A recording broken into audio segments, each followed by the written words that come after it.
Hello, welcome to 8.9 News. I'm Costain. In the recent UK budget, the Chancellor chose not to make changes to inheritance tax that the Tenant Farmers Association had been calling for and which they believed would encourage longer-term farm tenancies. George Dunn is the chief executive of the Tenant Farmers Association. I asked him what changes he'd been seeking from government and why. Yeah, so we were looking for changes that would encourage landlords to let tenancies for longer periods of time. So at the moment on farm tenancies, we have an average length of term of just over 3 years. And we have 80% of all new tenancies let for 5 years or less. Now, for us, those lengths of term are really not good enough to build sensible, viable, long-term businesses.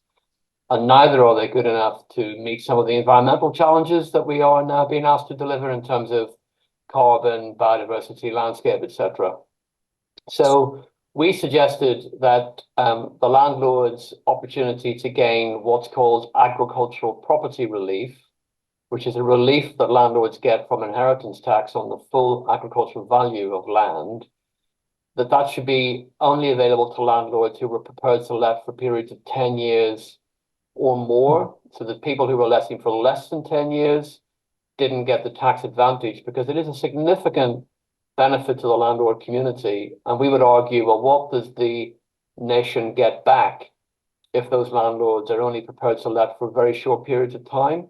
So if we're trying to encourage landlords to let longer, then setting the bar at 10 years to us seemed a sensible thing to do, so that only those who are letting over that period of time would get the benefit of the tax incentive. Clearly, you've been talking to government about this. Had you been expecting the Chancellor to move ahead with these changes? So this decision was part of a consultation exercise that was launched by the Treasury, the previous budget in the spring 2023 budget, and that consultation stemmed from a report that was prepared by Baroness Kate Rock into the Tenanted Sector of Agriculture, which took forward our idea for restricting APR, agricultural property relief. Baroness Rock set the bar at 8 years. We obviously set the bar at 10 years, but 8 years was where Baroness Kate Rock set the limit. So this has been in discussion with government for a very long period of time, and I had conversations with the previous Financial Secretary to the Treasury, Victoria Atkins, but she was then moved to be Health Secretary in the last reshuffle of the Prime Minister, and unfortunately the new incumbent in the role, Nigel Huddleston, refused to meet with the TFA to discuss the policy. And at that point we realised that we might be facing a bit of a problem come the budget, and certainly we did. Do you have any sense of why the government chose not to move ahead with the changes to inheritance tax? I think in the consultation there was I would say there was a coalition of voices who have a vested interest in allowing the status quo to continue in terms of the way in which land is let, to have the maximum flexibility in the way in which land is let in this country. And they didn't want any change. They didn't want to have any further restrictions applied to the marketplace. Our view was that there was a market failure here because we need longer term tenancies. But that coalition of bodies, I think, put the fear of God into the Treasury, if you like, and they decided it was probably too risky to make a move at this stage. Well, let's move on to some of the impacts in terms of the length of tenancies. Now, you touched on one or two earlier, but what impact do short tenancies have on tenant farming businesses? So obviously, agriculture is a very long-term game. You know, you have to match the profitable years with the unprofitable years. We've seen over the past few years, we've gone from drought to flood and back again. And here we are in another period of flood, and you need to have that long-term ability to play one year against another. But also, if you're looking to invest in fixed equipment on land, you need to borrow money to do that. And those bodies who will be lending you money will want to know that you've got sufficient security to repay that debt over a sensible period of time. And if you lack that security as a tenant farmer, you may not get the borrowing that you need to invest in the new technology and the fixed equipment to take your business forward.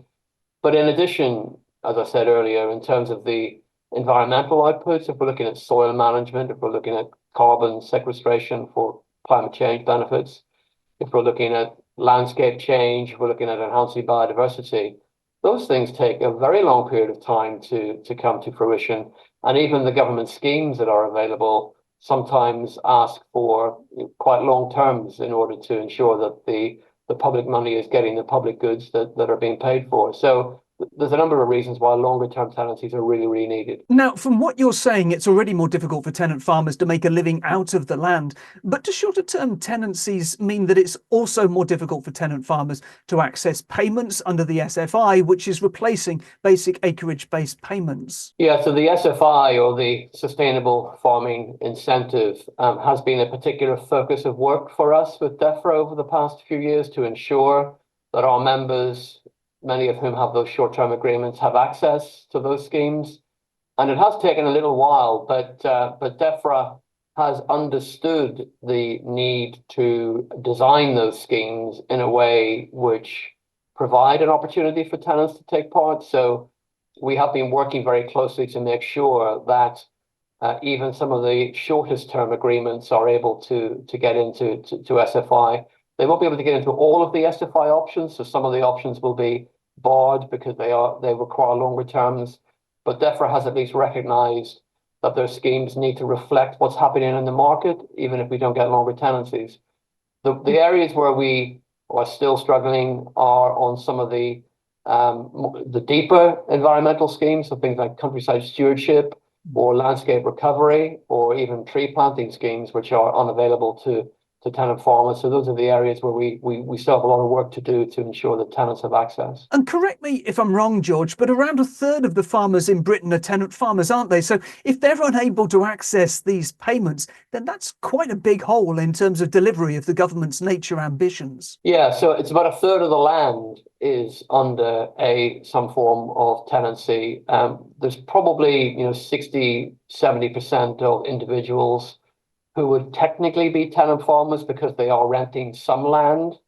But in terms of those individuals who are either wholly or predominantly reliant upon tenanted land for their businesses, we're probably talking between 20 to 25% of individuals in that category. And yeah, you're right. The schemes need to work for all types of land occupation, owner occupiers, tenants, people with common grazing rights, and sometimes policymakers have this idea when they're developing policies that every farmer is an owner-occupier, that they own the land that they're farming and they can internalize the decisions that they need to make about responding to government schemes and government initiatives.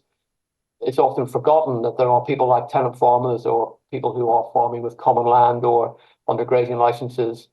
And yeah, if we don't have solutions for those individuals, a significant amount of land will be unable to access the new schemes. Now, as if to add insult to injury, the Tenant Farmers Association also recently released the results of a survey that showed really very poor relationships between many farm tenants and their landlords. What can be done to improve these relationships? Yeah, it was really gut-wrenching to read some of the comments that we had back from our members. I've been chief executive of the TFA for 27 years, and to hear and to read stories of people who felt bullied and harassed by their landlords and their landlords' agents was, made me think, well, what have I been doing for the past 27 years if this is still the narrative that people are coming up with? But I think now there's a real recognition of the need to change the environment within which those relationships operate. We are on the cusp, you'll be pleased to hear, of having a published code of practice for conduct in landlord-tenant relationships that we believe will be signed up to by the organizations representing tenants, the organizations representing landlords, and crucially, the organizations which represent the professional bodies that advise landlords and tenants, so the likes of land agents, chartered surveyors, accountants, solicitors, and the like. So hopefully, we will at least have an agreed basis upon which those relationships should be taken forward. We are also looking to the government to think about introducing a tenant farming commissioner to whom complaints can be heard, or would look at how things should be developed more widely in terms of codes of practice.